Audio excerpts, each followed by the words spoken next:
नोएडा से गाजियाबाद, एक बाइक सफर की कहानी। सुबह की ठंडी हवा और हल्की धुंध ने मुझे सफर के लिए प्रेरित कर दिया। नोएडा में रहते हुए मैं अक्सर गाजियाबाद की ओर जाने वाले रास्ते की कहानियां सुनता था। शहर की हलचल, रास्ते के पेड़ों की ठंडी छांव और बीच बीच में छोटे गांवों की झलक।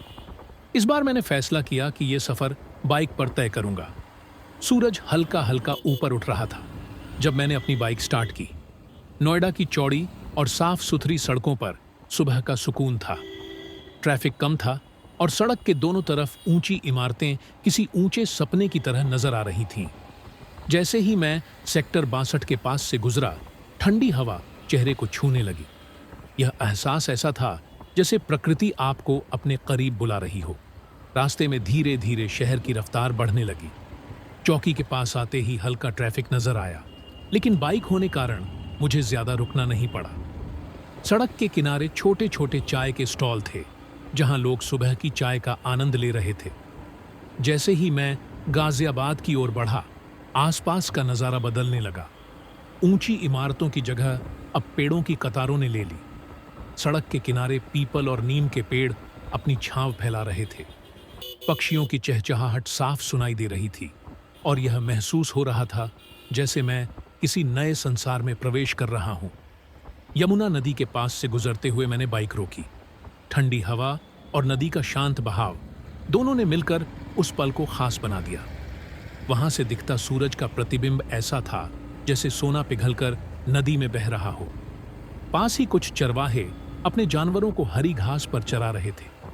यह दृश्य मानो शहर के शोर से अलग किसी शांत गांव की तस्वीर पेश कर रहा था। आगे बढ़ते हुए सड़क थोड़ी संकरी हो गई। एक तरफ हरियाली और दूसरी तरफ छोटे छोटे ढाबे थे। इन ढाबों पर खाने की खुशबू मिट्टी की सौंधी महक के साथ मिलकर एक अलग ही एहसास दे रही थी। मैंने एक ढाबे पर रुककर चाय पी। ढाबे के मालिक ने कहा, भाई साहब, सुबह सुबह बाइक का सफर अलग ही मजा देता है। मैं मुस्कुरा दिया। सच में यह सफर मेरे लिए अब तक का सबसे खूबसूरत सफर था। गाजियाबाद के करीब आते ही शहर की हलचल फिर से बढ़ने लगी।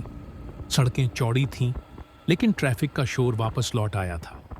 गाड़ियों की आवाजें, दुकानों का खुलना और लोगों की चहल पहल ने साफ बता दिया कि मैं फिर से एक शहरी माहौल में आ चुका हूं। गाजियाबाद की सीमा में प्रवेश करते हुए मैंने महसूस किया कि यह सफर सिर्फ दो शहरों के बीच का नहीं था।